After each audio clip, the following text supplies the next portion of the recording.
आधी बीज ऐकले, बीज अंकुरले, रोप वाढले. एका बीजापोटी तरु कोटी कोटी, जन्म घेती सुमने फळे.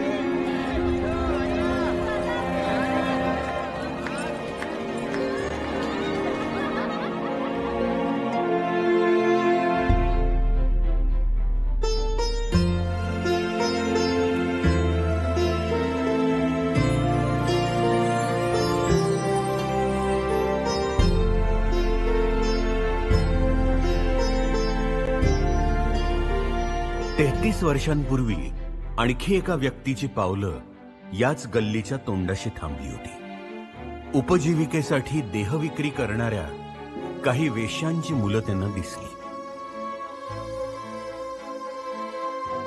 आणि त्यांच्या आयुष्याचं ध्येय ठरलं. समाजाचा विरोध पत्करत त्या मुलांना स्वतःच्या घरी आणून त्यांना आयुष्याची नवी वाट दाखवली.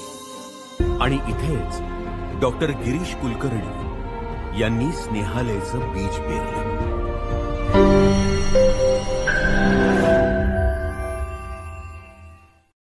नमस्कार मित्रांनो, कविता जगणारी माणसंच्या आजच्या नवीन भागामध्ये आपल्या सर्वांचं मनपूर्वक हार्दिक स्वागत. आजच्या या भागापासून आपण कविता जगणारी माणसं याच सदराखाली मराठमोळी माणसं हे एक नवीन सदर घेऊन येत आहोत. आणि या सदरांतर्गत काही असामान्य माणसं आम्ही तुमच्या समोर घेऊन येण्याचा एक प्रामाणिक प्रयत्न करणार आहोत.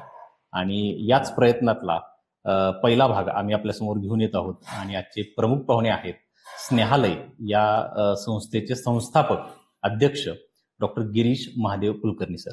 सर, मनपूर्वक स्वागत आपलं आजच्या भागामध्ये. नमस्कार. आपली ओळख करून देताना मी म्हटलं की स्नेहालय या संस्थेचे आपण संस्थापक 1989 साली या संस्थेची आपण स्थापना केली आणि खूप कमी वयामध्ये आपण या संस्थेची स्थापना केली. आणि त्याचा प्रवास फक्त नगर शहरापुरता मर्यादित न राहता हळूहळू तो महाराष्ट्राचा झाला, देशाचा झाला आणि नंतर सातासमुद्रा पार तुम्ही हा प्रवास घेऊन गेलेला आहात. अमेरिका, लंडन अशा अनेक देशांमध्ये याचा नावलौकिक झाला. तर सुरुवातीलाच मला विचारायला आवडेल की एवढ्या कमी वयात एकतर हा विचार तुमच्या मनामध्ये कसा रुजला? धन्यवाद डॉक्टर स्वप्नील, तुमच्या या इव्हेंटमध्ये कार्यक्रमात तुम्ही मला निमंत्रण केलं आणि मला खूप आनंद वाटतोय. तुमच्या आजपासून तुम्ही एक नवीन एपिसोड पण सुरू करता ज्याच्यामध्ये तुम्ही मराठमोळ्या माणसांना बोलवणार आहात. तर तुमच्या सगळ्या उपक्रमाला खूप मनापासून शुभेच्छा. लोक खूप ऐकत असतात आणि मी पण तुमचा शशिकांत सातभाई यांचा पॉडकास्ट मी पाहिला, ऐकला आणि आमच्या सगळ्या स्नेहालयांनी तो खूप अप्रिशिएट केला. तर तुम्ही खूप टेस्टफुल काम करताय, खूप उत्तम दर्जाचं काम करताय. याबद्दल तुमचं आणि तुमच्या टीमचं मी खूप अभिनंदन करतो. आणि तुम्ही सांगितलेल्या प्रश्नाचं मी उत्तर देतो, पण सांगतो की मी स्नेहालयाचा संस्थापक आहे आणि सध्या फक्त कार्यकर्ता आहे, मी अध्यक्ष वगैरे नाही. स्थापनेच्या वेळी मी पहिले 5 वर्ष अध्यक्ष होतो, ही खरी गोष्ट आहे. तर या स्नेहालयाच्या स्थापनेची जी सुरुवात आहे ती कुठल्याही गोष्टीची सुरुवात एखाद्या घटनेचं जे तुमच्या मनावर त्याची प्रतिक्रिया येते किंवा त्याला तुम्हाला प्रतिसाद तुम्ही देत असता एखाद्या मनावर एखाद्या घटनेला, तर तसंच माझ्याही बाबतीत झालं. मी जेव्हा शाळेमध्ये 8वी मध्ये होतो त्यावेळेला मी गणिताच्या सायन्सच्या क्लासला लालबत्ती भागातून जायचो नगरच्या.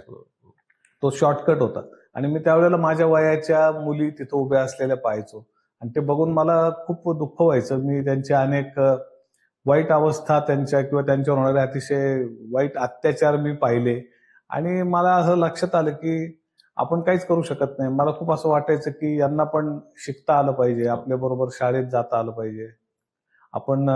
माझे आई वडील शिक्षक होते आणि मला हे व्हायचं होतं ते व्हायचं होतं. म्हणजे एक आपल्याकडे जगण्याचं पर्पज पण मिळालेलं असतं. 8वी 9वीच्या मुलांना काहीतरी व्हायचं असतं, तसंच माझंही झालेलं होतं. आणि मला त्या मुलींकडे बघून खूप वाईट वाटायचं आणि प्रत्यक्षात काय करायचं ते मला समजत नव्हतं, पण मला खूपच वाईट वाटायचं. आणि माझ्या मनावर माझी ती पहिली माझ्या मनावरची एक प्रतिमा उमटलेली होती की ज्याला काहीतरी मला प्रतिसाद द्यायचा होता. पुढे मी जेव्हा 11वीत होतो तेव्हा माझ्या वर्गामध्ये एक असा मुलगा होता जो एका विशिष्ट भटक्या विमुक्त समाजातून आलेला होता आणि त्या समाजातल्या लोकांवर आजही अन्याय होत असतो. त्यांच्या समाजातल्या मुलींना आणि महिलांना वेश्या व्यवसायासाठी वापरलं जातं किंवा तमाशा थिएटरमध्ये नाचण्यासाठी त्या समाजातल्या मुलींना नेलं जातं. मी जेव्हा त्याच्या घरी गेलो आणि पाहिलं की त्याची आई, आजी, बहीण सर्वजण या व्यवसायामध्ये होते आणि ते बघून मला खूपच दुःख वाटलं आणि मी क्षणभर त्यावेळेला विचार केला की मला पहिले पण एकदा खूप वाईट वाटलं होतं. बरेच दिवस मला वाईटच वाटत होतं. आजही मला हे बघून खूप वाईट वाटले आणि मला वाईट वाटतं आणि मी ती गोष्ट तशीच राहते, म्हणजे फक्त वाईट वाटत राहतं. पण मला जर देवाने एका शिक्षकाच्या घरात जन्म दिला नसता आणि इथं माझा जन्म झाला असता आणि मला माझेच लोक इथं दिसले असते तर मला काय वाटलं असतं? मी नुसतंच दुःख वाटून घेतलं असतं का काही केलं असतं? आणि मला असं वाटतं की त्या गोष्टीने मला खूपच जास्त अस्वस्थ केलं. म्हणजे ती अस्वस्थतेचं दबाव असा इतका जास्त होता की मला काहीतरी करण्यासाठी सततच एक आतून धडका बसत राहिले की काहीतरी करायला पाहिजे. मग पुढे एक प्रवास होता. मी एका विद्यार्थी संघटनेचं, अखिल भारतीय विद्यार्थी परिषदेचं काम केलं. मग मी अर्थाच्या शोधात तुम्ही म्हणा की नक्की काय करायचं, कसं करायचं, अनेकांना भेटलो. त्याच्यामध्ये पुण्यातले विजयाताई लवाटे ज्यांनी मानव्य संस्था काढली. त्याच्यानंतर अण्णा हजारेंना भेटलो. बाबा आमटेंच्या श्रम संस्कार छावणीला 1986 साली गेलो. हा सगळा जर्नी चालू होता माझा. मी ज्या वेळेला 88-89 मध्ये माझं कॉलेजचं शेवटचं वर्ष चालू होतं तेव्हा मी विचार केला की खूप वर्ष विचार केला, खूप लोकांना पाहिलं आणि त्या सगळ्या लोकांनी कुठेतरी छोटीशी सुरुवात लगेच केलेली होती आणि मला बरेच गुरु भेटले. तर मला जे गुरु भेटले त्याच्यात अनेकांच्या सांगण्याचा सारांश असा होता की जेव्हा तुम्ही अस्वस्थ असता, तुम्हाला काही करावंसं वाटतं, पण तुम्ही त्या गोष्टी नंतर करू असं म्हणत असता. म्हणजे ते जेन्युइन असतं, पण तुमच्याकडे टायमिंग तुम्ही त्याचं नेहमी नंतर ठरवत असता. कधी कधी आपल्याला वाटतं की हे आपल्याला वाटतंय पण हे काही एकट्याचं काम नाही. त्यामुळे आपल्याला वाटतं की आपण खूप लोकांशी बोलू, त्यांना इन्स्पायर करू आणि ते लोक काम करतील. तर मला त्यांनी सांगितलं की जेव्हा 2 प्रश्न स्वतःला विचारायचे. एक तर जेव्हा आपण कधी करायचं आणि काय करायचं हे समजत नसेल, निर्णय घेता येत नसेल, 2 प्रश्न म्हणजे एक तर मी नाही तर कोण, आणि दुसरा प्रश्न आहे की आता नाही तर केव्हा. बरोबर. तर हे 2 प्रश्न विचारले की तुम्हाला उत्तर सापडतं आणि माझ्या लक्षात आलं की मला वाटतंय आणि मी दुसऱ्याला सांगेल आणि दुसरा काम करेल असं होत नाही. तर माझे विचार असेल, माझी अस्वस्थता असेल तर मलाच काम करायला पाहिजे. हा पहिली गोष्ट. आणि उद्या कोणाच्या हातात नसतो. तुमचा उद्या कसा आहे, माझा उद्या कसा आहे आपल्याला माहित नाही. पण आज आणि आत्ता आपल्या हातामध्ये आहे. तर आज आणि आत्ता थोडं जे शक्य आहे ते करणं खूप महत्वाचं आहे. उद्या आपण एखाद्या उपाशी माणसाला केक भरवणार आहोत, त्याच्यापेक्षा आज जो उपाशी आहे त्याच्यात तुमच्या ताटातलं एक अर्ध्या भाकरीचा तुकडा देणं हे खूप महत्वाचं आहे. सो मला उत्तर सापडलं की आज आणि आत्ताच काहीतरी करायला पाहिजे आणि मी एक छोटीशी सुरुवात केली आणि त्या छोट्याशा सुरुवातीमध्ये मला आठवतं की नोव्हेंबर 1988 मध्ये मी पहिल्यांदा लालबत्तीत गेलो आणि मला बरे वाईट अनुभव खूप येत गेले. म्हणजे ते अनुभव घेतल्यावर बरेच लोकांना निराश व्हायला झालं असतं, मलाही निराश व्हायला झालं. आणि मला असं वाटलं की ज्यांच्यासाठी आपल्याला काहीतरी करायचंय त्यांना काही गरजच नाही घ्यायची. खरंच आपण करायचं का नाही करायचं? त्यांना तर गरज नाहीये, मग ही आपलीच गरज आहे का? असे प्रश्न माझ्या मनात आले. पण मी म्हटलं की हो, ही आपलीच गरज आहे. त्याचं उत्तर जे खरं होतं ते हेच होतं की ही आपलीच गरज आहे, ही दुसऱ्याची गरज नाही. आपण अस्वस्थ आहे म्हणून आपण हे काम करतो, आपण दुसऱ्यासाठी करत नाही. आणि मग मला आठवतं की मी परत जानेवारी 1989 ला परत एकदा जायला सुरुवात केली आणि मला बरेच अनुभव गेले. आणि मग 26 जानेवारीला पहिलं झेंडावंदन आम्ही एक 14 नंबरची शाळा आहे नगरच्या चित्रा टॉकीजच्या समोर, नगरपालिकेची, तिथे आम्ही केलं होतं. त्यावेळेला मला 2च मुलं मिळाली होती. इतर मुलांना मी बोलवत होतो, मुलं हाताशी लागत नव्हते, पण एक ऍक्टिव्हिटी करायची म्हणून सुट्टीचा दिवस होता, त्या दिवशी आम्ही केली. तो माझा पहिला दिवस होता. तर असा हा सगळा जर्नी झालाय. ह्याची काय मोठी संस्था होणार आहे, खूप लोक जोडले जाणार आहेत अशी काही कल्पना नव्हती. पण मला माझ्या स्वतःच्या मानसिक अस्वस्थतेमधून बाहेर पडण्यासाठी ते काम करणं खूप गरजेचं होतं. म्हणून मी त्यावेळेला ती कृती केली. आणि पुढे तुम्हाला माणसं भेटतात, तुमची दृष्टी बदलत जाते, तुम्हाला हे काम आवडायला लागतं. हे काम म्हणजे तुम्ही ज्या गोष्टीमुळे अस्वस्थ असता त्याच्यातून ते काम केल्यामुळे तुम्हाला समाधानही मिळायला लागतं. तर मला असं वाटतं की दिसायला हे काम सामाजिक दिसतं किंवा असं दिसतं की लोकांची खूप अडचणी आणि प्रश्न आहेत आणि त्यासाठी तुम्ही त्यांची मदत करता. पण खरं तर ही स्वतःलाच केलेली मदत असते की आपल्याला अस्वस्थ वाटतं, आपल्याला आता अस्वस्थ कमी वाटतं किंवा वाटत नाही. कारण आपल्याला जेवढं शक्य आहे तेवढं आपण करत आलो. आपण प्रत्येक गोष्टीत खूप काही करू शकत नाही, कारण जगात प्रश्न खूप आहेत आणि समस्याग्रस्त माणसं तर अनंत समस्या आहेत. पण आपल्याला जेवढं शक्य होतं, म्हणजे जेवढा ह्या जगात जेवढा अंधार आपल्याला एक छोटीशी ज्योत पेटवून कमी करता येऊ शकतो, तेवढं आपल्या हातामध्ये असतं. अगदी. तर ते करत असल्याचं समाधान नक्कीच मिळतं. आणि मला असं वाटतं की तेच कामाची तुमच्या प्रेरणा बनतं, की तुम्ही जे करता, तुम्हाला जे शक्य आहे ते तुम्ही करता आणि त्यामुळं आनंद वाटतो, झोप सुखाची लागते आणि दुसरी महत्वाची गोष्ट तुम्हाला सांगावीशी वाटते, की ह्या प्रवासामध्ये ना इतकी चांगली चांगली माणसं भेटत जातात. आजपर्यंत पाहिलं तर हे काम नसतं केलं तर इतकी चांगली माणसं आयुष्यात भेटलीच नसती. अगदी.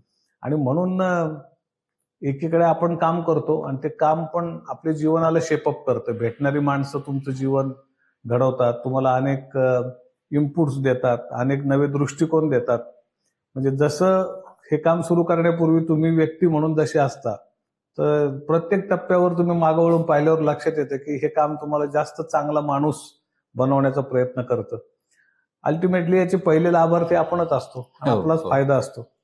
आणि आपला फायदा असतो म्हणून आपण रोज उठल्यावर पहिल्यांदा ह्या कामाचा विचार करतो आणि हे काम करत बसतो. जसं एखादा व्यावसायिक असतो. त्याला उठलं की दिवसाचे त्याच्या व्यवहार, व्यापार, खरेदी, विक्री, नफा, तोटा सगळं त्याच्या डोळ्यासमोर यायला लागतं. तसं उठलं की हीच कामाच्या सगळ्या स्नेहालयाशी संबंधित सगळ्या गोष्टींच्या विचार डोळ्यासमोर येतात.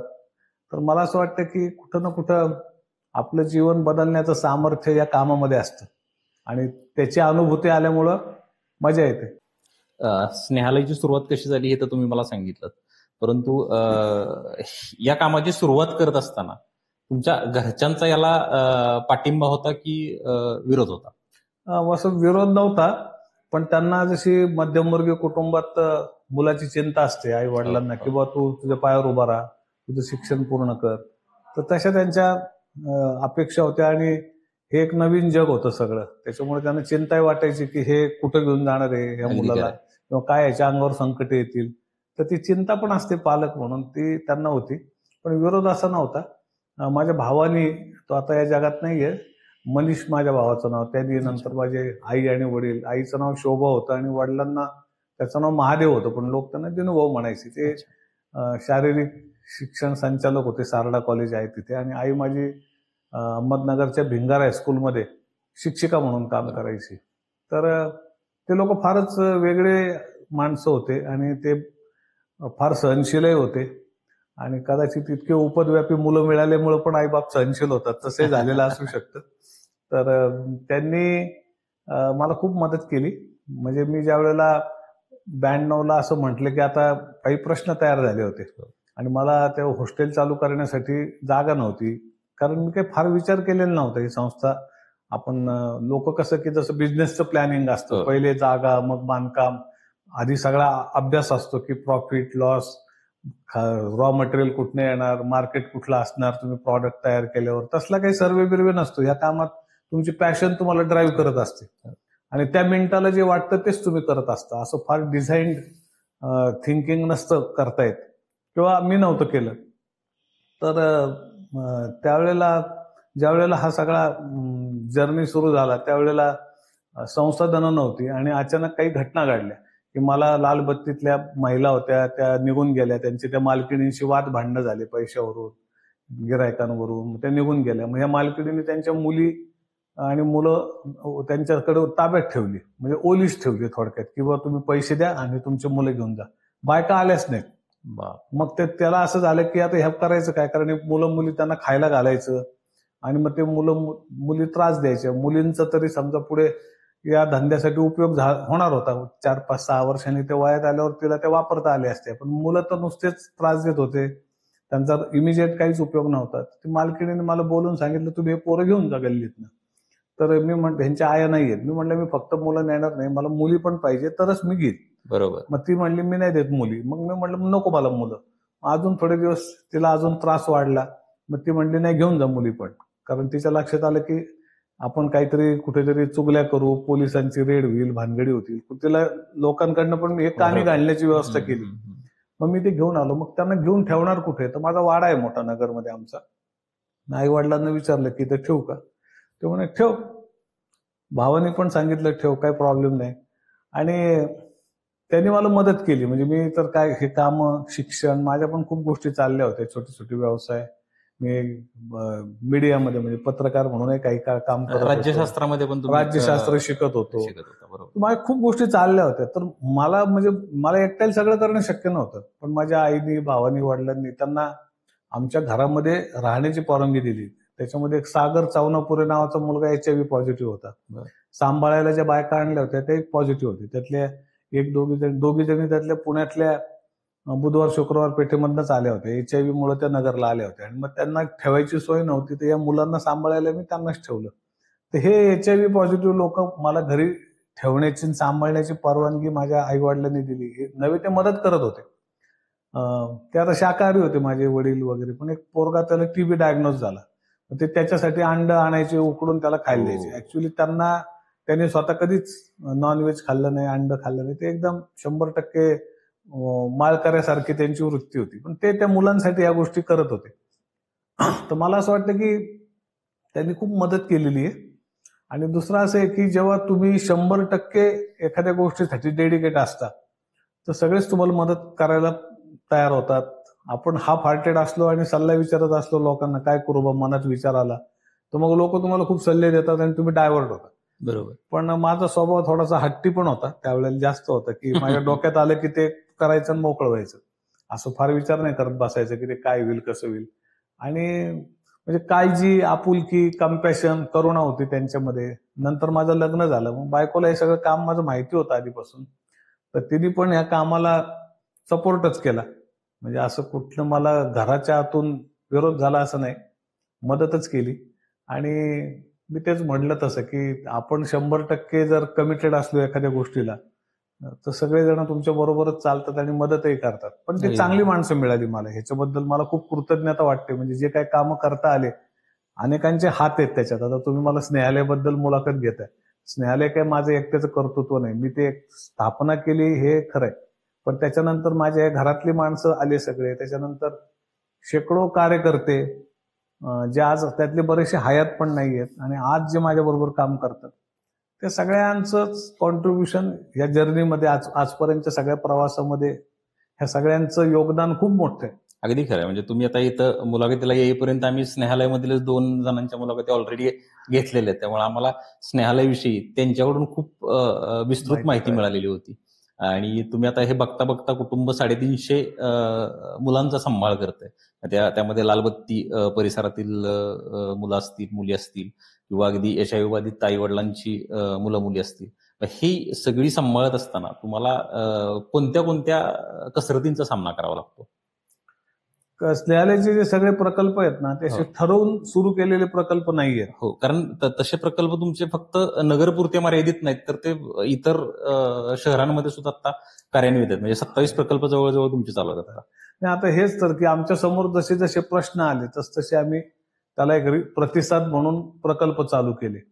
आणि त्याच्यामध्ये मग पहिले मुलांचं हॉस्टेल, मुलींची संख्या वाढली, हॉस्टेल चालू करावं लागलं, जागा शोधावी लागली, डोनर शोधावे लागले, बांधकामं करावी लागली, त्याच्यासाठी मदत गोळा करावी लागली. असा तो सगळा जर्नी होता. या सगळ्या प्रवासामध्ये असं होत जातं की तुम्हाला जे चॅलेंज समोर येतं त्याला तुम्हाला मागे पळता येत नाही, तुम्हाला त्याला रिस्पॉन्स द्यावा लागतो. बरोबर. मग 94-95 लक्षात आलं की आपण मुलांचं हॉस्टेल चालू केलंय आणि इकडे रोज लालबत्ती भागामध्ये नवीन मुलं येतात. आपण 5-6 मुलं बाहेर काढतो, परत तिथे नवीन मुलं येतात. मग एक अँटी ट्रॅफिकिंगचा ड्राईव्ह करायला पाहिजे. किंवा त्यावेळेला लहान वयाच्या मुली पण व्यवसायासाठी आणल्या जायच्या. मग आम्ही अँटी ट्रॅफिकिंगचा ड्राईव्ह चालू केला. म्हणजे अल्पवयीन मुली ध्येय व्यापारातून बाहेर काढायच्या आणि त्यांचं पुनर्वसन करायचं, पोलीस केस करायच्या. त्यावेळेला कायदे एवढे कडक नव्हते. म्हणजे पॉक्सो कायदा किंवा juvenile justice care and protection act किंवा आता नवीन आलेले बरेच कायदे आहेत. निर्भयाच्या केस नंतर महिलांसाठी खूप कायदे आले. असे असंख्य 95 नंतर पुष्कळ कायदे आले चांगले. आणि पूर्वी कायदा फक्त होता तो म्हणजे इटपा किंवा इमॉरल ट्रॅफिकिंग प्रिव्हेन्शन ऍक्ट, तोच कायदा होता जो या लालबत्तीतल्या महिला आणि ट्रॅफिकिंग बद्दलचा कायदा होता, पण तो असं परिपूर्ण नव्हता. तर त्यावेळेला मग हे अँटी ट्रॅफिकिंगचे ड्राईव्ह सुरू केले, मुलींना त्यातनं बाहेर काढण्याचा प्रकल्प चालू केला. मग पुढे HIV एड्स आला. मग एड्स बाधितांसाठी पहिलं निवासी पुनर्वसन संकुल आम्ही स्नेहालयात उभं केलं. मग त्याच्यानंतर लक्षात आलं की लालबत्ती भागामध्ये नगर जिल्हा खूप मोठा आहे. आमचं सुरुवातीला फक्त नगरमध्ये काम होतं, पण शेवगाव, श्रीरामपूर, कोपरगाव, शिर्डी, अनेक ठिकाणी श्रीगोंदा, पाथर्डी, जामखेड या अनेक ठिकाणी रेड लाईट एरिया होते मोठे. तर तिथे तुम्हाला तिथल्या महिलांसाठी पण काम करायला पाहिजे. काही ठिकाणी तमाशा थिएटर्स होते वेगवेगळे, किंवा त्याला कला केंद्र म्हणतो आपण. तिथे म्हणजे नाचकाम चालतं आणि नाचकामानंतर कधी कधी महिलांवर बरेच अत्याचारही तिथे होत असतात. त्यांना पण त्यांच्या मुलांचं प्रश्न असतात. त्यांना वाटतं मुलींनी थिएटरमध्ये नाचू नये, तिने शिक्षण घ्यावं. तर असा जो सगळा हा समूह आहे यांच्यासाठी जास्त मोठ्या प्रमाणावर काम करण्याची आवश्यकता पडली. मग बालगृहाचे लायसन्स घेतले, मग मुलांचं मुलींचं हॉस्टेल तिथं चालू केलं. मग या महिलांच्यासाठी HIV एड्ससाठी महाराष्ट्र एड्स कंट्रोल सोसायटीचा एक प्रकल्प मिळवला आणि मग त्यांच्या आरोग्यावर काम सुरू केलं एमसॅक्सचा. मग नॅकोचे लोक आले. मग एक HIVचा प्रसार खूप वाढल्यावर आम्हाला गरज पडली, आम्ही एक छोटंसं स्वतःचं हॉस्पिटल सुरू केलं होतं, क्लिनिकल सेटअप. असं तो काही फार प्रोफेशनल नव्हता, पण तो आम्हाला पॅशन वाटत होती म्हणून आम्ही केलेला सेटअप होता. जिथे डॉक्टर नाही मिळाला तर थोडंसं वैद्यकीय सेवा द्यायचं काम सगळे आमचे कार्यकर्ते करायचे. तर स्नेहालयमध्ये नोकरीला ऍज 97 पर्यंत कोणीच नव्हतं आणि व्हॉलेंटियर्स होते सगळे जे काम करायचे आपला व्यवसाय शिक्षण सांभाळून. मग त्यावेळेला लक्षात आलं की आता हे सुरू केलं पाहिजे. मग एक छोटा क्लिनिकल सेटअप सुरू केला लालबत्ती मधला. मग हळूहळू एक कम्युनिटी केअर सेंटर आम्हाला नॅकोनी दिलं. तर अशा गोष्टी म्हणजे पुढे पुढे जात राहिल्या आणि तसे प्रश्न आले तसे आम्ही रिस्पॉन्स करत राहिलो. मग युवकांसाठीचा युवा निर्माण प्रकल्प सुरू केला. मग खूप बायकांच्या केसेस आमच्याकडे यायच्या. नवऱ्याने कौटुंबिक अत्याचार, नवऱ्याने छळले, बायोगामी किंवा मुलींची छेडछाड. मग त्यांच्यासाठी हा जो लालबत्तीतल्या महिलांचा आमचा जो स्नेहज्योत नावाचा प्रकल्प होता तो तिथे आम्ही एक स्नेहाधार नावाचा प्रकल्प सुरू केला. ऍक्च्युली तो एक जुना प्रकल्प आहे स्नेहालयाचा, जो नॉर्मल वेश्या व्यवसायातल्या सोडून इतर महिलांच्या प्रश्नावर काम करतो. इथे पुण्यामध्ये कात्रजला त्याचं युनिट आहे आमचं. पुण्यामध्ये पण स्नेहाधार प्रकल्प आहे आणि तिथं आहे. तर मला असं वाटतं की हे सगळे प्रकल्प एकदा प्रश्न आला की या महिलांचं करायचं काय. HIV बाधित महिला मोठ्या संख्येने यायला लागल्या, त्यांना कुठं ठेवणार. त्या बऱ्या झाल्या समजा TB मधनं, त्यांना देह व्यापारात जा म्हणू शकत नाही आपण आणि त्यांना घर कुटुंब नाहीये, मग त्यांनी कुठं जायचं. मग एक हिम्मतग्राम नावाचा प्रकल्प आमचा आकाराला आला. मग बरेचसे दिव्यांग आमच्याकडे यायचे, ते त्यांना वाटायचं सगळ्यांसाठी स्नेहालय सगळ्यांसाठी नव्हतं. मग दिव्यांगांसाठी 2003-04 पासून आम्ही कामाला सुरुवात केली आणि 2005 मध्ये मग स्नेहालयानेच पुढाकार घेऊन एक अनामप्रेम नावाची संस्था काढली. मग आमच्याकडे काही फाशीपारधी मुलं वगैरे पण यायचे. त्यांचा प्रश्नच वेगळे आहेत, फाशीपारधी, ऊस तोडणी कामगार. पण मग आमच्या बरोबर काम करणाऱ्या काहींना आम्ही ते काम करण्यासाठी प्रोत्साहित केलं. जसं अनंत झेंडे म्हणून आहे, तो गुगल वडगाव इथं जवळपास 200 फाशीपारधी मुलांचं घर चालवतो, संस्था चालवतो. त्याच्या संस्थेचं नाव महामानव बाबा आमटे विद्यार्थी सहाय्यक समिती. श्रीगोंदा तालुक्यात आहे. श्रीगोंदा तालुक्यात ते खूपच चांगलं काम तो करतो. स्नेहालयाचा कार्यकर्ता म्हणून आलेला होता तो 2002-03च्या शिबिराला यायचा. त्याला आम्ही म्हणलं की तू हे काम कर. मग त्यांनी ते काम सुरू केलं. एक सचिन खेडकर नावाचा मुलगा यायचा, तो ऊसतोडणी कामगारांच्या समूहातून आलेला. त्याचे आई वडील पण ऊसतोडे होते. त्याच्या बहिणीच्या संदर्भात काही आयुष्यात त्यांनी घटना पाहिल्या जवळून, तो खूप दुःखी झाला. मग त्याला काहीतरी करायचं होतं. मग आमच्याकडे एक जागा होती, जशी आनंद झेंडेला आम्ही आमचा स्नेहालयाने स्वतःला मिळालेला वाडा जागा त्याला देऊन टाकली कामासाठी, तसं शेवगावमध्ये आम्हाला मिळालेली प्रॉपर्टी आम्ही सचिनला दिली. आणि मग त्यांनी तिथं उचल फाउंडेशन नावाची संस्था सुरू केली, जिथं ऊस तोडणी कामगारांच्या मुलांची सोय. म्हणजे असे खूपसे प्रश्न येत गेले आणि त्याला रिस्पॉन्स म्हणून एक तर आम्ही काम सुरू केलं किंवा आमच्यातल्याच कोणाला तरी काम सुरू करायला आम्ही प्रवृत्त केलं. मग झोपडपट्ट्यांचा प्रश्न आला, मग बालभवन सुरू केलं. आज नगरमधल्या 8 झोपडपट्ट्यांमध्ये मुलांसाठी एक शिक्षणपूरक उपक्रम आम्ही चालवतो. प्रत्येक मुलगा शिक्षणाशी जोडायचा आणि जो शिक्षणाशी जोडलेला आहे त्याचं शिक्षण होईल या दृष्टीनं त्याला मार्गदर्शन मदत करायची, असा हा बालभवन नावाचा प्रकल्प सुरू केला. तो खूप ठिकाणी रेप्लिकेट होतोय. बरोबर. खूप ठिकाणी लोक येतात, बघतात आणि तसं काम सुरू करतात. मग स्लम रिडेव्हलपमेंटचं काम सुरू केलं, कारण त्या झोपडपट्टीतले संजय नगर जिथं आम्ही पहिल्यांदा काम सुरू केलं, तिथले लोक म्हणायला लागले की तुम्ही सगळ्या चांगल्या गोष्टी सांगता, पण इथं संडासच नाहीये, बाथरूमच नाहीये, घरच नाहीये, पत्र्याच्या टपऱ्या आहेत. तर इथे एक प्रॉपर हे सगळं काय म्हणू, एक उत्तम क्वालिटी ऑफ लाईफ जे दुसऱ्यांना मिळतं ते यांना मिळावं असं जे आपण म्हणतो, ते कसं मिळणार? मग तिथंच आपण रिडेव्हलपमेंटचा एक प्रोजेक्ट केला. सध्या तो थोडासा झालाय, म्हणजे आम्ही 33 लोकांना 1,00,000 रुपयात 300 स्क्वेअर फूटची घरं दिली. आता अजून उर्वरित 24 लोकांचं काम सुरू झालेलं आहे आणि अजून आम्हाला जो एकूण 300 घरं तिथं बांधायची आहेत. म्हणजे अजून मोठा टप्पा आमचा व्हायचा आहे, कारण सगळ्याच गोष्टी एकट्याच्या आमच्या हातात नाहीयेत. शासन आहे, PMAY ची स्कीम आहे, महापालिका आहे आणि तिथले लोक आहेत, त्यांच्या कोऑपरेटिव्ह सोसायट्या करायच्या असतात. तर आम्ही ही सगळी गोळाबेरीज करून एक आदर्श असं काम तिथं उभं करायचा प्रयत्न करतोय. तर ह्याच्यात काय असतं की अलीकडच्या काळामध्ये मानसिक आरोग्याचा प्रश्न खूप महत्वाचा बनला. मग आम्ही 2020 पासून एक मानस ग्राम नावाचा प्रकल्प सुरू केला. त्याच्यात रस्त्यावर फिरणारे जे स्किझोफ्रेनिक पेशंट्स आहेत त्यांना आणायचं, बरं करायचं, घरी पाठवायचं आणि 2 वर्ष त्यांना फ्री सायकॅट्रीची औषधं द्यायची. हा उपक्रम करण्यासाठी आम्हाला डॉक्टर भरत वाटवानी यांनी खूप मदत केली. त्यांची श्रद्धा रिहॅबिलिटेशन फाउंडेशन नावाची संस्था आहे. मग आमच्या इथून नगरला आमच्या ज्या सगळ्या लालबत्तीतल्या बायका आहेत, झोपडपट्टीतले लोक आहेत, त्यांचा मेन प्रश्न आहे व्यसन. त्या व्यसनावर काम करण्यासाठी तो पण एक मानसिक आजारच आहे. म्हणून मग एक मनोबल नावाचं व्यसनमुक्ती केंद्र सुरू केलं. आमचं प्रारंभिक ट्रेनिंग आमच्या लोकांनी इथे मुक्तांगणमध्ये घेतलं पुण्याच्या. तर असं आहे की समाजात आपल्याला ज्या लोकांनी ऑलरेडी खूप चांगलं काम केलेलं आहे त्यांच्याकडे जायचं, त्यांचा गांडा बांधायचा, त्यांच्याकडनं चांगल्या गोष्टी शिकून घ्यायच्या, इम्प्लिमेंट करायच्या, असं पण स्नेहालयाने केलेलं आहे. कारण प्रत्येक गोष्टीत काय R&D आपण करू शकत नाही. ऑलरेडी ज्या लोकांनी काम केलंय त्यांचेच पावलं शोधत काम करायचं. पाणी फाउंडेशन बरोबर आम्ही खूप काम केले. त्यांना आम्ही आता 6 एकर जागा दिली आणि अर्ध्या एकराचे आम्ही ऑर्गॅनिक फार्मिंगचे प्लॉट तयार केले. शेतकऱ्यांना आम्ही तिथं प्रशिक्षण देतो. याच्याशिवाय सगळ्या ज्या कामाचा केंद्रबिंदू आहे ना, तो महिला आणि महिलांचं लैंगिक शोषण, मुलांचा व्यापार, हा आमच्या कामाचा तसं बेसिक केंद्रबिंदू आहे. मग लक्षात आलं की दुष्काळामध्ये फार मोठ्या संख्येने महिला देह व्यापारामध्ये येतात, कारण हा जो सगळा दुष्काळ प्रवण भाग आहे महाराष्ट्रातला, तिथनं जास्त संख्येने महिला येतात आणि दुष्काळ पडल्यावर जास्त येतात. मग आम्ही दुष्काळी भागातल्या अल्पभूधारक शेतकऱ्यांना समोर ठेवून कृषी प्रशिक्षण केंद्र सुरू केलं. तर ते पण सिंजेंटा नावाच्या कंपनीने आम्हाला त्याच्या बांधकामासाठी मदत केली. फार्मिंग मध्ये बियाणाची कंपनी आहे ती, त्यांनी मदत केली. असं अनेक लोकांबरोबर पर्यावरणाच्या विषयावर पण आम्ही कामाला सुरुवात केली. 5-6 वर्ष झाले. आता सध्या माळशेज घाटाच्या खाली म्हणजे शहापूर तालुक्यात ठाणे जिल्ह्यामध्ये आम्ही 5 एकर जागेवर मियावाकी जंगल केलं आणि तिथल्या कातकरी लोकांबरोबर कामाला सुरुवात केली.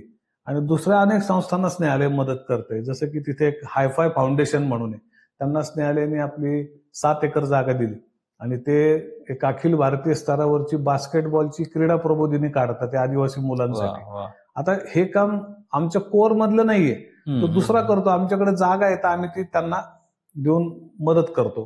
म्हणजे एक तर जे काम आपण करू शकत नाही, जे आपल्या कोर मध्ये येत नाही, त्या कामात जे दुसरे लोक काम करतात त्यांना स्नेहालय मदत करतं. मातृसंस्था आहे. हा, स्नेहालय त्यांची मातृसंस्था म्हणून मदत शेअर करतं, कारण हे आम्हाला समाजाने दिलेलं आहे. आणि हे काय प्रॉपर्टी गोळा करणं हा काही संस्थेचा उद्देश असू शकत नाही. आपल्याला मिळालेल्या प्रत्येक मालमत्तेचा चांगला उपयोग समाजासाठी व्हायला पाहिजे, कारण समाजाने ते त्या उद्देशाने आपल्याला दिलेले आहे. आम्ही वापरू शकत नाही तर आम्ही ती देतो आणि त्यांना मदत करतो उभं राहण्यासाठी. दरवर्षी स्नेहालय अवॉर्ड्स देतं.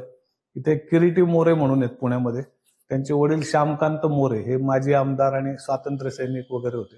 त्यांच्या जन्मशताब्दीच्या निमित्ताने त्यांनी स्नेहालयमध्ये अवॉर्ड सुरू केले, बापू अवॉर्ड. त्याच्या आधी मामासाहेब कौंडिण्य म्हणून आमचे गुरु होते, मधुसूदन विष्णू कौंडिण्य सर, ते प्राचार्य होते 37 वर्ष संगमनेर कॉलेजला. त्यांनी सुरुवातीला अवॉर्ड देण्यासाठी म्हणून एक ठेव ठेवली होती स्नेहालयमध्ये आणि आम्ही सुरुवातीला 10,000 रुपयांचे अवॉर्ड द्यायचो. आता हे अवॉर्ड 50,000 1,00,000 रुपयांचे आहेत. बापू विनोबा अवॉर्ड ते किरीटी मोरे स्पॉन्सर करतात दरवर्षी. तर असे दुसऱ्या संस्थांना आम्ही अॅक्नॉलेज करतो आणि आमच्या देणगीदारांना आम्ही दुसऱ्या संस्थांची माहिती देतो आणि त्या संस्थांना आमच्या देणगीदारांची ओळख करून देतो.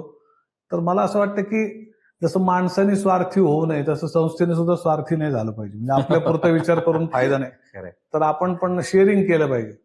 आणि आपण शेअर नाही केलं आणि आपण आपल्याच संस्थेच्या वरती सोन्याचे कौलं चढवत राहिलो तर ते काही समाजाच्या हिताचं काम होत नाही. अनेक संस्थांना मदतीचा हात आवश्यक असतो. तसं अनेक संस्थांच्या सोबत आम्ही काम करतो आणि मला वाटतं न्यायालय जे स्प्रेड होते तर स्प्रेड म्हणजे आमचं हेच उद्दिष्ट आहे की आमच्यासारखा विचार करणारे अनेक लोक तयार झाले पाहिजे, अनेक संस्था तयार झाल्या पाहिजे. तर आमच्यासाठी ते न्यायालयच आहे. त्याचं नाव स्नेहालयचा अर्थ स्नेह प्लस आलय आलय म्हणजे घरच ना, बरोबर. स्नेहाचं घर आहे ते. तर हे स्प्रेड आहे ना न्यायालयाचं. आता आमचं म्हणजे सद्भावनेने समाजातल्या तळातल्या माणसासाठी कोणी प्रामाणिकपणे काम करत असेल तर आमच्यासाठी त्याचं नाव काही असलं तरी तेच न्यायालयच. आम्ही त्या दृष्टीनं सगळ्या कामांकडे पाहतो. आता आमचं काम आणि आमच्या ब्रँडिंग मधनं बऱ्यापैकी न्यायालय बाहेर पडून दुसऱ्या संस्था आणि कॉज फार महत्वाचा आहे, उद्देश फार महत्वाचा आहे असं आम्हाला वाटतं. आणि त्यासाठी आम्ही कोणाही बरोबर पण काम करायला उत्सुक असतो, तयार असतो. आणि न्यायालयाचा सगळा म्हणजे पाया हा व्हॉलेंटियर्स आहे. छोटे देणगीदार आम्हाला खूप मदत करतात. आज न्यायालयाचं जे वार्षिक अंदाजपत्रक आहे त्याच्यामध्ये खूप मोठी संख्या आमची व्यक्तिगत छोट्या देणगीदारांची. आणि आजही आम्ही लग्नातलं किंवा कार्यालयांमधलं उरलेलं अन्न आम्हाला लोक आणून देतात किंवा आम्ही पण आणतो, घेतो. कारण आपले बरेच प्रकल्प आहेत, झोपडपट्ट्या आहेत. न्यायालयाचा आता एक केअर होम न्यायालय सुरू करते. न्यायालयाचं अडॉप्शन सेंटर भारतात अद्वितीय आहे. आम्ही आतापर्यंत 2000 मुलांचं अडॉप्शन केले, 1100 बालमातांचं पुनर्वसन सक्सेसफुली केलंय. आमच्याकडे सध्या सामाजिक परिस्थिती काय आहे हे आमच्या स्नेहांकूरमध्ये आलं की तुमच्या लक्षात येतं. सध्या आमच्याकडे 11 वर्षांच्या बालमाता असतात. पूर्वी त्या 16-17 वर्षांच्या यायच्या. आता ते वय कमी कमी व्हायला लागलं. आणि बऱ्याच मुली अशा असतात की ज्या कुटुंबामध्ये किंवा जवळच्या लोकांनी त्यांच्यावर अत्याचार केलेले असतात आणि त्या प्रेग्नंट होऊन येतात. पण स्नेहांकूर अडॉप्शन सेंटर खूप उत्तम काम करतं. तर स्नेहांकूरने सुद्धा अनेक लोकांना दत्तक विधान संस्था सुरू करण्यासाठी प्रेरित केलं. अनेक संस्थांना आपल्या स्नेहा आशा म्हणजे HIV बाधित मुलांच्या प्रकल्पासाठी सुद्धा पण आपण अनेकांना मदत केली, त्यांचे प्रकल्प उभे राहायला. आम्हाला असं वाटतं की आपलं काम तर उत्तम करायचंय, ते इन्स्पिरेशनल करायचंय. त्याच्यामध्ये अजून आउट ऑफ बॉक्स रिस्पॉन्सेस तुम्ही कसे देऊ शकता ते तुम्हाला द्यायचे. त्या सामाजिक प्रश्न जुनेच आहेत आपल्याकडचे बरेचसे, नवे प्रश्न कमी आहेत. जुनेच प्रश्न खूप जटिल होत चाललेले आहेत. बरोबर. पण आपण एकट्याने काम करून बदल घडणार नाही. अनेकांना सोबत घेऊन आपण बदल घडू शकतो. सरकारला सुद्धा जोडायला पाहिजे. म्हणजे सरकारला पूर्वी आम्हाला राग यायचा कारण सरकारी अधिकाऱ्यांचं वागणं आम्हाला आवडायचं नाही. पण आम्हाला माहिती आहे की कोणती गोष्ट जर तुम्हाला स्केल करायची असली, मोठी करायची असली, व्यापक प्रमाणावर करायची असली तर सरकार हे एकमेव त्याच्यासाठीचं साधन असू शकतं. त्यामुळे तुम्हाला धोरणांवर प्रभाव पाडायला लागतो. या सगळ्या गोष्टींच्या मध्ये न्यायालय स्वतःला बदलत चाललंय आणि समाजाच्या सोबत समाजासाठी असं काम करत चाललंय. वा वा वा. आता तुम्ही विस्तृतपणे अगदी सांगितलं की स्नेहालयचा उगम झाला तिथपासून ते आजपर्यंतचा प्रवास आणि त्याच्यात ज्या काय मातृसंस्था म्हणून तुम्ही अनेक संस्थांना मदत करताय, जवळजवळ 70 संस्थांना तुम्ही अशा मदत करताय वेगवेगळ्या माध्यमातून. यात अनेक संस्था अशा पण असतात का? तर हे आम्हाला माहित नाही. बरेचसं आम्ही पेपरच्या माध्यमातून, सोशल मीडियाच्या माध्यमातून ऐकलेलं असतं. बरेच जण असे असतात की क्षणिक किंवा तेवढ्या वेळेपुरता फायदा उठवण्याकरता एखाद्या संस्थेची स्थापना करतात आणि त्याचा लाभ घेतात आणि ते पसार होतात. तर असे तुम्हाला कधी काही अनुभव आलेले आहेत का की अशा तुम्ही एखाद्या संस्थेला मदत करायला जाताना? आता काय उडदा माझी काळगोर असतं समाजामध्ये आपल्याला. आणि एखाद्या माणसावर आपण किंवा एखाद्या संस्थेवर आपण नुसतं ऐकून अविश्वास ठेवणं किंवा विश्वास ठेवणं दोन्ही योग्य नाही.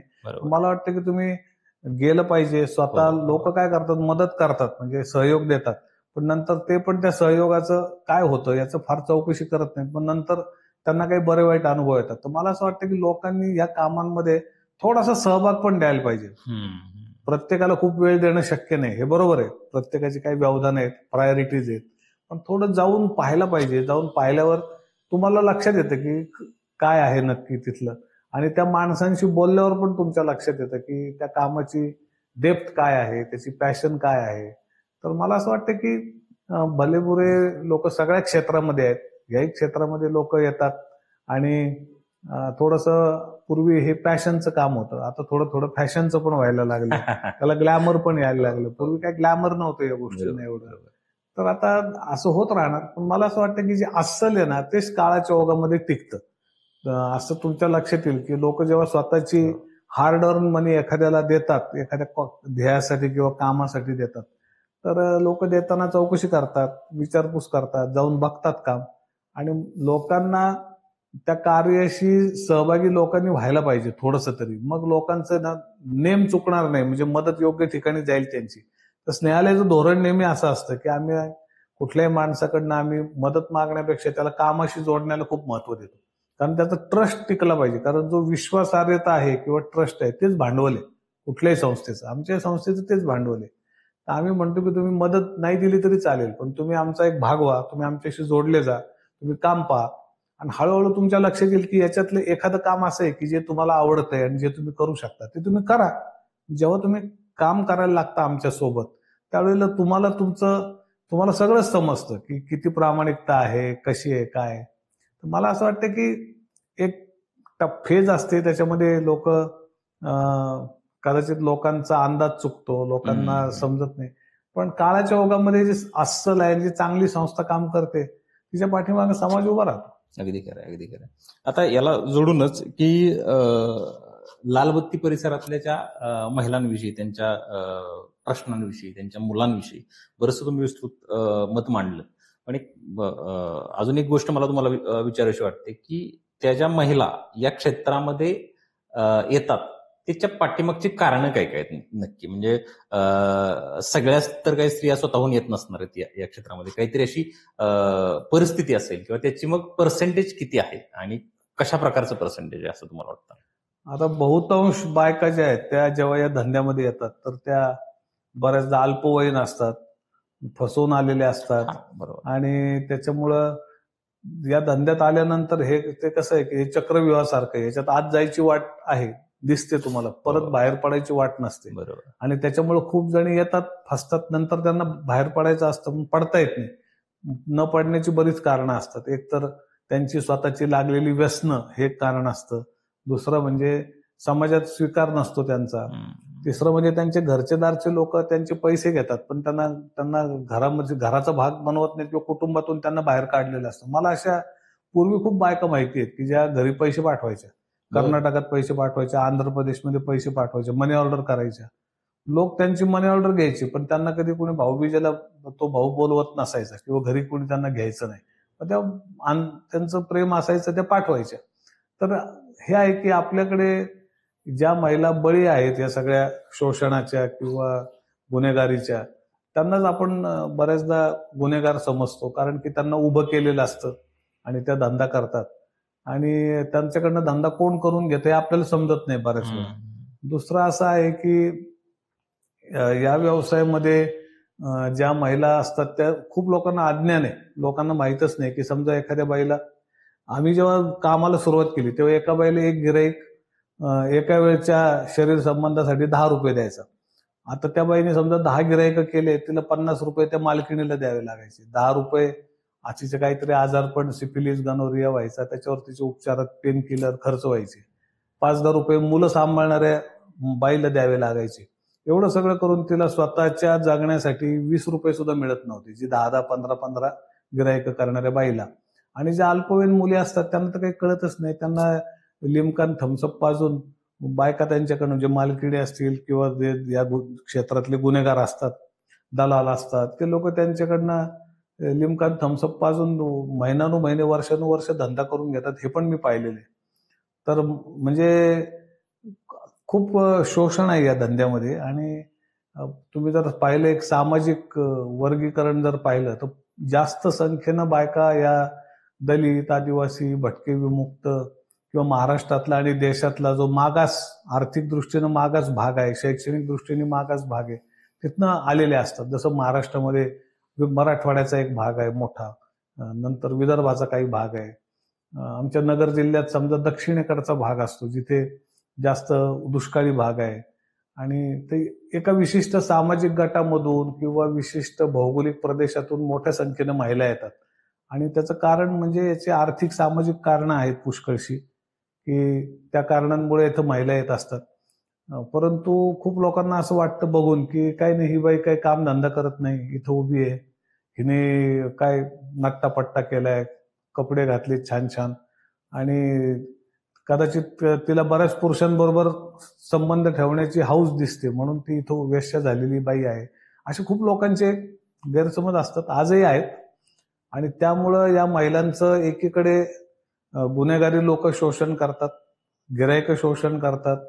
दुसरीकडे समाजाच्या गैरसमज आणि अंधश्रद्धांमुळे पण त्यांच्यावर जास्त अन्याय होतो आणि त्यांचा जो परतीचा मार्ग असतो तो बंद झालेला असतो. बरोबर. तर मला असं वाटतं की कुठल्याही बाईला जर संधी मिळाली, एक दुसरी संधी मिळाली, तर निश्चित ती धंद्यातून बाहेरच पडेल आणि चांगलं जीवन जगण्याचा प्रयत्न करेल. म्हणून आम्ही नेहमी बायकांना पूर्वीपासून सांगतो की आमची प्रतिज्ञा काय पाहिजे, तर वेश्या म्हणून जरी जगले तरी वेश्या म्हणून मरणार नाही. म्हणजे आम्ही बाहेर पडू आणि सन्मानित आयुष्य जगण्याचा प्रयत्न करू. याच दृष्टीनं खूपशा महिला न्यायालयामध्ये त्यांनी व्यवसाय सोडला, न्यायालयाबरोबर काम करतात किंवा त्यांनी प्रपंच त्यांचे सुरू केले, चांगले बाहेर पडून कामं सुरू केले, व्यवसाय सुरू केले. खूप नाही आहेत महिला अशा, पण आहेत ज्यांना संधी मिळाली आणि ज्यांना ती संधी घेता आली चांगल्या प्रकारे, अशा महिलांनी जीवन स्वतःचं बदललंय. सध्या न्यायालयाचे जे अध्यक्ष आहेत त्यांचं नाव आहे जया जोगदंड. तर ह्या ताई न्यायालयाच्या शेवगावमध्ये लालबत्ती भागामध्ये खूप वर्ष काम करतात आणि त्या आता न्यायालयाच्या अध्यक्ष आहेत. त्याचबरोबर इतर पण अनेक आमच्या लाईफ मेंबरमध्ये पहिल्यापासून विश्वस्तात आणि लाईफ मेंबरमध्ये वेश्या व्यवसायातल्या महिला राहिलेल्या आहेत आणि त्यांनी उत्तम काम केलेले. आता तर अध्यक्षाच आमची जयाताई आहे, त्यावर उत्तम काम करतात. सध्या एक 13 महिलांची टीम आहे न्यायालयामध्ये, जी आता नवीन मागच्या वर्षीपासून नवीन विश्वस्त मंडळ आलं. डॉक्टर प्रीती भोंबे त्याच्यात सेक्रेटरी आहेत, गीता कौर म्हणून खजिनदार आहेत.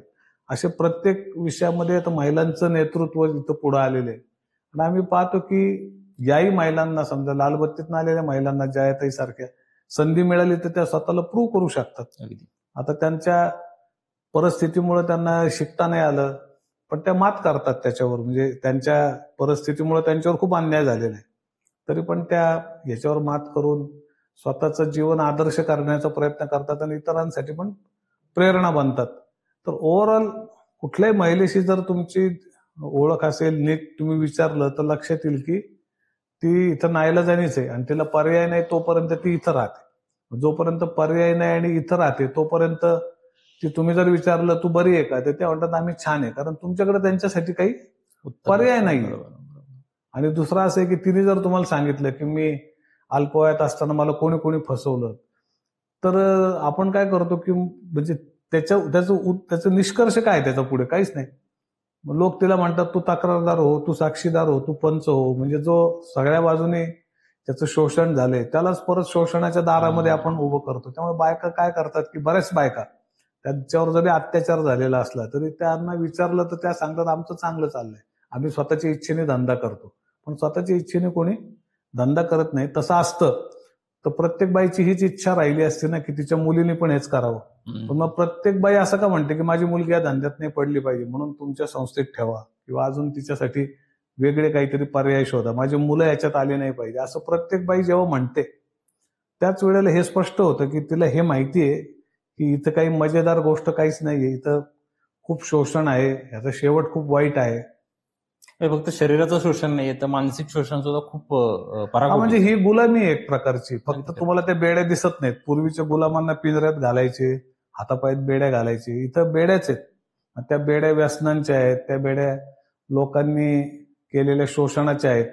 मग लोक काय धंद्यातून बाहेर पडू देत नाहीत बाईला. ती बाईचं कोणीतरी एक खास माणूस असतो. प्रत्येकाला आपला एक खास माणूस लागतो. प्रत्येक माणसाची एक अर्ज असते, अपेक्षा असते की त्याचा कोणावर तरी अधिकार पाहिजे. आणि मग तो माणूस काय, त्याला फुकटची दारू मिळते, खायला मिळतं, त्याची प्रत्येक गल्लीमध्ये एक बाई ठेवलेली असते, तो त्या बाईला धंद्याच्या बाहेर पडूच देत नाही. दुसरे खाजगी सावकार, ऑलमोस्ट 99% बाया कर्जबाजारी असतात. कर्ज फेडल्याशिवाय बाहेर निघता येत नाही आणि कर्ज हे कधी फिटतच नसतं, कर्ज हे वाढतच असतं. कारण त्याला 100 रुपयाला 20 रुपये व्याज देणारे, दरमहा 100 रुपयाला 20 रुपये व्याज देणाऱ्या बायका आहेत. आणि हे सगळे खाजगी सावकारीचा पण वेढा पडलेला असतो, आजारांचा वेढा असतो, एड्स झालेला असतो, इतर वेगवेगळे आजार असतात. बाहेर पडून करणार काय? कारण समजा एखादी एड्स झालेली महिला बाहेर पडली तर तिला कोण नोकरी देणार आहे? म्हणायला म्हणतो आपण की बघ हिला घरकाम करायला काय होतं, बरोबर. हिला अमुक करायला काय होतं. खरंच तिला कोणी काम देणार आहे का तिचं स्टेटस कळल्यावर? तर आपलं काय आहे की समाजाच्या मध्ये ज्या धारणा खोल रुजलेल्या आहेत त्यातनं समाज जेव्हा बाहेर येईल त्यावेळेला परतीचा मार्ग मोकळा होईल महिलांचा. खूपच परखड तुम्ही मत मांडलं सर. कारण आणि तुमच्यासारख्या व्यक्तीनंच हे मत मांडणं अपेक्षित होतं. कारण याचा तुमच्या इतक्या वर्षांच्या प्रदीर्घ कारकिर्दीचा तो अनुभव आहे आणि त्या अनुभवातून जो एक निष्कर्ष तयार झालाय तो निष्कर्ष या मुलाखतीच्या माध्यमातून समोर येणं अपेक्षित होतं. आणि आता पुढे जाऊन मला विचारायला आवडेल की आमिर खानची आणि तुमची ओळख पहिल्यांदा कधी झाली आणि तो स्नेह कसा तुमचा वाढत गेला? कारण आमिर खान यांचं सुद्धा स्नेहालयमध्ये एक योगदान आहे ना. ऍक्च्युली 2010 मध्ये एक टीम आली होती स्नेहालयमध्ये आणि त्या टीम मध्ये स्वाती भटकळ म्हणून होते. त्यांनी ते रिसर्च करत होते वेगवेगळ्या सामाजिक प्रश्नांवरती. तर त्यांना स्नेहालयाची माहिती मिळाली, त्या स्नेहालयामध्ये राहिल्या आणि आमचं जे स्त्री भ्रूण हत्या प्रतिबंधक काम आहे ते आणि अडॉप्शन सेंटर हे त्यांना जास्त आवडलं. तर लालबत्तीतल्या महिलांच्या पण त्यांनी खूप मुलाखती घेतल्या आणि एकूण स्नेहालयाचं काम त्यांना असं वाटलं की ते 3-4 कारणांसाठी इन्स्पिरेशनल आहे. तर ते पूर्ण लोकसहभागातून आणि लोकसहयोगातून चाललेलं काम आहे. त्याचा बेस हा व्हॉलंटियर आहे. दुसरं म्हणजे ट्रान्सपरन्सी आहे, समावेशकता खूप आहे आणि तिसरं म्हणजे आम्ही जे प्रोग्राम राबवतो त्याच्यामध्ये कुठेही सरकारी पैसा किंवा कोणाचं अनुदान ह्याच्यावर ते अवलंबून नाहीये. त्याचं स्वरूप एका लोक चळवळीसारखं आहे. तर तीच गोष्ट यशस्वी होऊ शकते जी लोक चळवळीमध्ये रूपांतरित होते. असं फंडिंग देऊन एखादं काम जर करायला लावलं तर शासकीय योजनेचं जसं ती योजना संपली की काम संपून जातं किंवा तसंच या स्पॉन्सर्ड प्रोग्रामचं असतं बऱ्याच वेळेला की तो प्रोग्राम संपला की ते कामही संपतं. आपलं काम हे याचं बेसच लोकांची चळवळ असा होता. तर त्याला ते खूप महत्वाचं वाटलं आणि छोट्या छोट्या गोष्टी असतात की आपण लोकांना अप्रिशिएट करतो चांगलं काम केल्याबद्दल.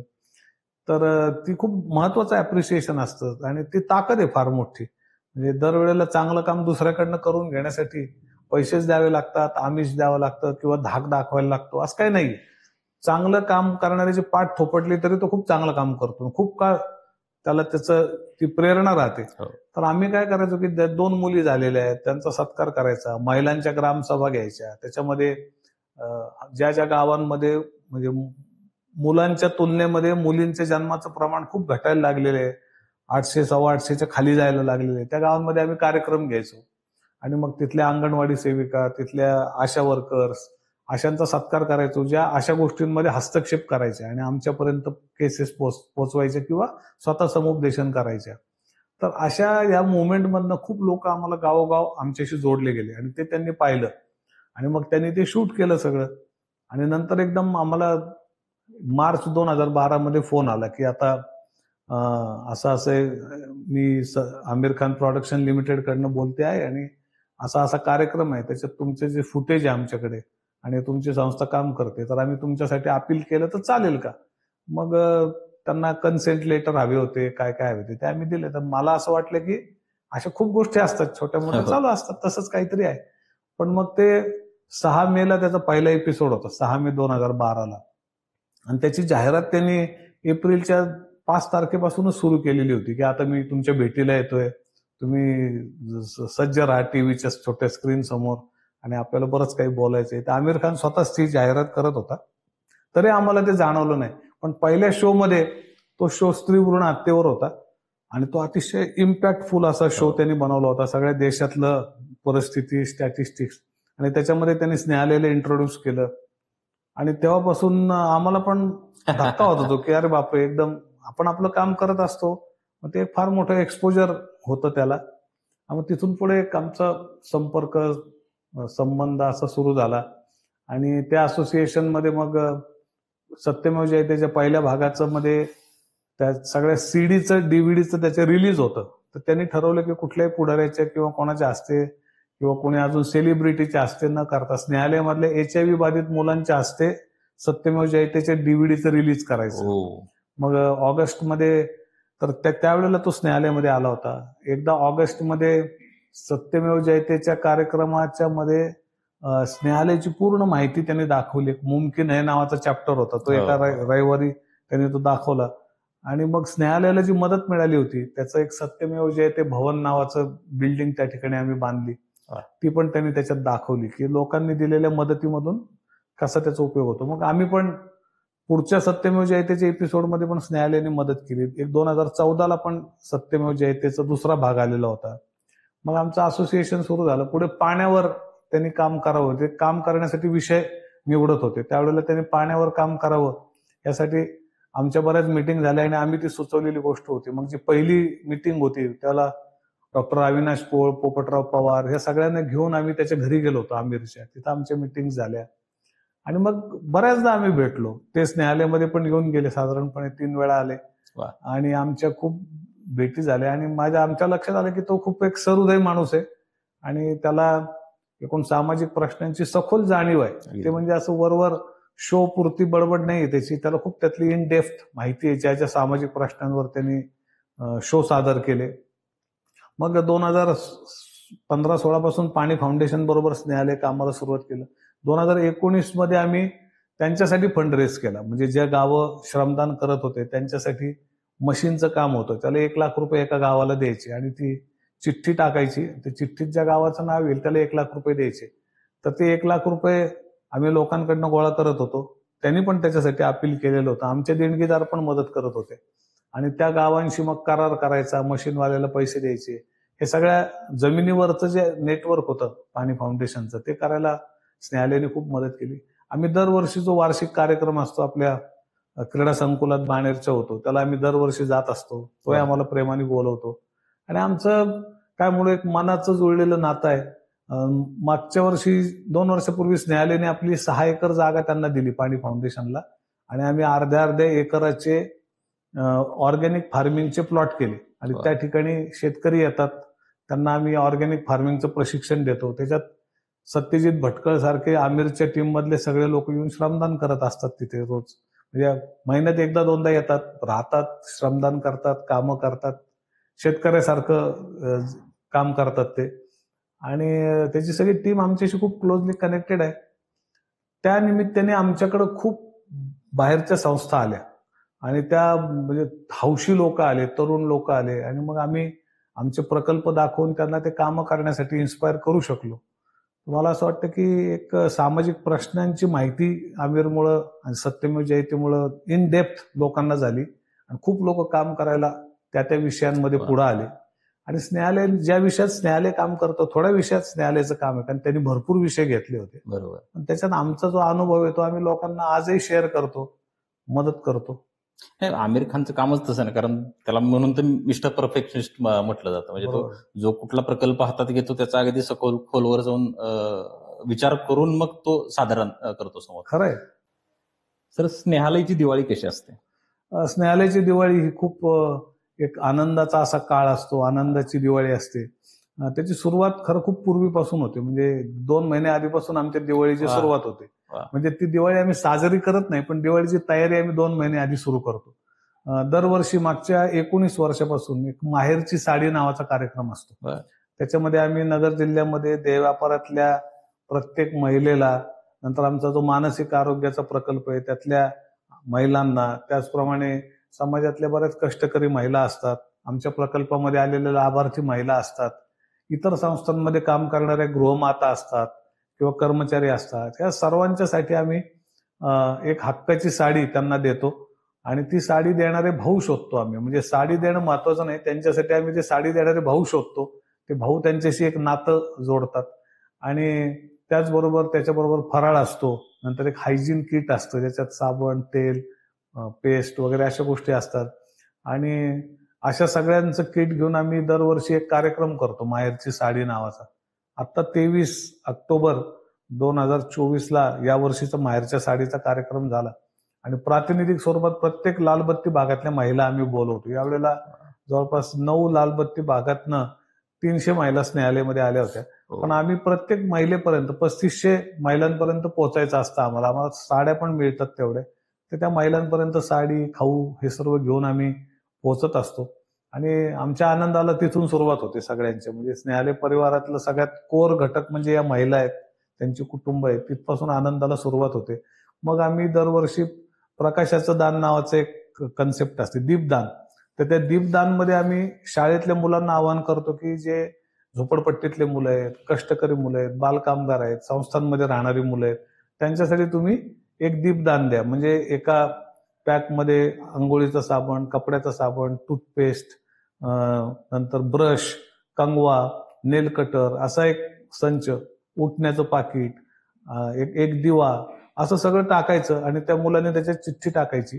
आणि अशा आम्ही वेगवेगळ्या संस्था आहेत, म्हणजे ते नावं त्या सगळ्या संस्थांची घेत बसत नाही. फक्त स्नेहालयपुरता उपक्रम नसतो, स्नेहालय राबवतं पण हे अनेक संस्थांसाठी करतो. जवळपास 20,000 किट जमवण्याचं आमचं उद्दिष्ट असतं. आणि त्याच्यामध्ये आम्ही मुलांना म्हणतो की तुम्ही चिठ्ठी टाका तुमच्या नावाची. जे जे मुलं चिठ्ठी टाकतात त्यांना आमच्या इथली मुलं एक पोस्टकार्ड लिहून पाठवतात की त्यांची दिवाळी किती आनंदात गेली. आणि ते बऱ्याच मुलांना आलेलं पहिलं पत्र असतं. मग एक सर्टिफिकेट आम्ही देतो मुलांना. जे मुलं जास्त मोबिलाईज करतात, दुसऱ्या मुलांकडनं दीपदान आणतात, त्यांना एक छोटं सर्टिफिकेट देतो. तर दिवाळी हा दुसऱ्याला आनंद देण्याचा क्षण आहे, फक्त आपल्या मौज मजेचा क्षण नाही. की कारण कुठलीही गोष्ट अशी आनंद असा आहे की जो दुसऱ्याला वाटला तरच आपल्या वाटायला अगदी खरं आहे. तर दिवाळीचा आनंद असा आहे की तुम्ही वाटायचा असतो तर तुम्हाला तो भरपूर मिळतो. आणि तो जो खरा आनंद आहे दिवाळीचा तो या दीपदानामधून, माहेरच्या साडीमधून मिळतो. मग आमच्या मुलांचं पण दिवाळी खूप मजेदार असते. फटाके आणलेले असतात, खाऊ असतो, मुलं किल्ले बनवतात, त्यांनी बनवलेल्या वस्तू असतात. आता काही आमच्या इथं SKVK आहे, म्हणजे कौशल्य विकास केंद्र आहे, त्याच्यात मुलांनी बनवलेल्या वस्तू असतात. बऱ्याच जागी त्याची प्रदर्शनं होतात. आता अजून आमच्या महिलांचे काही प्रॉडक्ट्स बनवायला सुरुवात झालेली आहे. मे बी पुढच्या वर्षी आमच्या महिलांनी बनवलेले बरेच उत्पादनं बाजारामध्ये येतील. कारण आम्ही इतके दिवस बनवलं पण एवढं जास्त पण त्याचा पाठपुरावा नाही करू शकलो. पूर्वी आम्ही काय म्हणू त्याला की टेराकोटाचे दागिने बनवायचो, मातीचे वेगवेगळ्या मूर्त्या बनवायचो. मग जे नैसर्गिक रंग आहेत त्याचं डाईंग करायचो कपड्यांवरती, ते करायचो. असे वेगवेगळे युनिट्स होते. काही काळाच्या ओघात काही गोष्टी थोड्या बंद झाल्या, आता परत नव्याने आम्ही सुरू करतोय. पुढच्या वर्षी बरेचसे आमचे प्रॉडक्ट असतील आणि दिवाळीमध्ये बऱ्याच जागी आमचे स्टॉल लागलेले असतील. यावर्षी सुद्धा काही काही बनवलेल्या गोष्टी आम्ही विकल्या. आताच आमच्या कौशल्य विकास केंद्रात टेलरिंगचं युनिट आहे, त्याच्यामध्ये बनवलेले फ्रॉक्स आणि बऱ्याच गोष्टी इंग्लंडमध्ये विकल्या गेल्या. तर असं वेगवेगळ्या प्रकारे दिवाळी ही खूप आनंदाची असते. एक आमच्याकडे एक स्नेहस्पर्श नावाचा पण उपक्रम असतो की जी मुलं ही कुटुंब नसलेली मुलं आहेत आणि यांच्यासाठी सर्वात अनमोल गोष्ट असते ती म्हणजे स्पर्श. कारण त्यांना लाडू मिळतो, कॅडबरी मिळतं, जेवण मिळतं, सगळं मिळतं, पण स्पर्श मिळत नाही. आणि माणूस त्यांना दिवाळीमध्ये आमच्या या उपक्रमामध्ये आम्ही सगळ्या स्नेहालयाचे कार्यकर्ते, स्नेहालयाचे कर्मचारी मिळून या सगळ्या मुलांना अभ्यंगस्नानाच्या दिवशी त्यांना चोळून आंघोळ घालायची आणि गप्पा मारायच्या त्या मुलांशी. तर असे खूप आता व्हॉलेंटियर्सची एक टीम असते आमची. खूप लोक नवीन त्याच्यामध्ये सहभागी व्हायला लागले. मग तो एक फक्त ते तेल लावून आंघोळ घालणं नसतं, तर त्याला उठणं लावताना, तेल लावताना त्याच्याशी गप्पा असतात, संवाद असतो.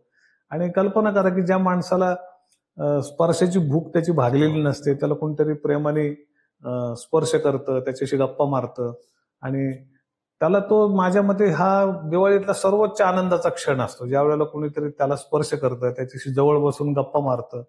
आणि असे अनेक उपक्रम आम्ही करतो ज्याच्यामुळे मुलांचा आनंद वाढतो, त्यांना एक उमेद मिळते. आणि या काळामध्ये एक लायन्स क्लब आहे नगरमध्ये, तर तो दरवर्षी मागच्या जवळपास आता 15-16 वर्ष झाले, तो दरवर्षी आमच्या इथे एक मोठा दिवाळी उत्सव करतो.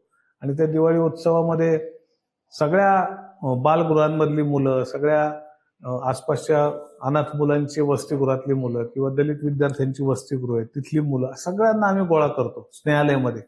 आणि एक पूर्ण संध्याकाळी 4 वाजल्यापासून ते रात्री 10 वाजेपर्यंतचा काळ असतो. याच्यामध्ये मुलांसाठी फनफेअर, खाऊ त्यांच्या आवडीचा, वेगवेगळे कार्यक्रम, जादूच्या प्रयोगापासून सगळे, आणि फनफेअरमध्ये ज्या गोष्टी असतात सगळ्या त्या सगळ्या गोष्टी तिथे त्यांना खेळायला मिळतात, अनुभवायला मिळतात. घोडे असतात, कधी उंट पण असतात. तर असं तो एक जल्लोषाचा माहोल असतो दिवाळीतला. आणि ते चायनीज दिवे असतात आकाशात सोडायचे, ते दिवे पण मुलांना आवडतात. हे लोक खूप मोठ्या संख्येने ते आणतात. त्या दिवशी आम्ही आकाशात दिवे सोडतो. सगळ्यांना कळतं की स्नेहालयमधली दिवाळी साजरी होते आहे. तर अशा अनेक प्रकारे दिवाळी स्नेहालयमध्ये साजरी होत असते. आणि तो एक वर्षभर टिकणारा आनंद असतो की त्या दिवाळीच्या आठवणी वर्षभर तुमच्या सोबत मोटिवेट करत राहतात मुलांना, महिलांना. अगदी आणि 2 महिने अगोदरपासूनच जर ही तयारी चालू होत असेल तर ती दिवाळी झाल्यापासूनच खऱ्या अर्थाने त्या मुलांच्या चेहऱ्यावरती हळूहळू दिवाळीचा रंग चढायला सुरुवात होत असणार आहे. म्हणजे खऱ्या अर्थानं स्नेहालय हे खऱ्या अर्थाने आनंदाचं घर आहे आणि ते आनंद निरंतरपणे वाटतंय सगळ्यांच्या आयुष्यामध्ये, ते वाढवते. सर, मनापासून धन्यवाद. तुम्ही आमच्या विनंतीला मान देऊन या मुलाखतीचा भाग झालात आणि अपेक्षेपेक्षा खूप वेगळी मुलाखत झाली. म्हणजे जे काही प्रश्न काढलेले होते आणि ते प्रश्न तर हळूहळू मी विचारत गेलो, परंतु तुमच्या माध्यमातून तुम्ही जे काही बोलत गेला आणि जे काही तुम्ही असामान्य कार्य तुमचं आमच्यासमोर मांडलं, ते खरंच आम्हाला इथून पुढच्या आयुष्यामध्ये खऱ्या अर्थानं प्रेरणा देणार असेल. मनापासून धन्यवाद. थँक्यू. धन्यवाद.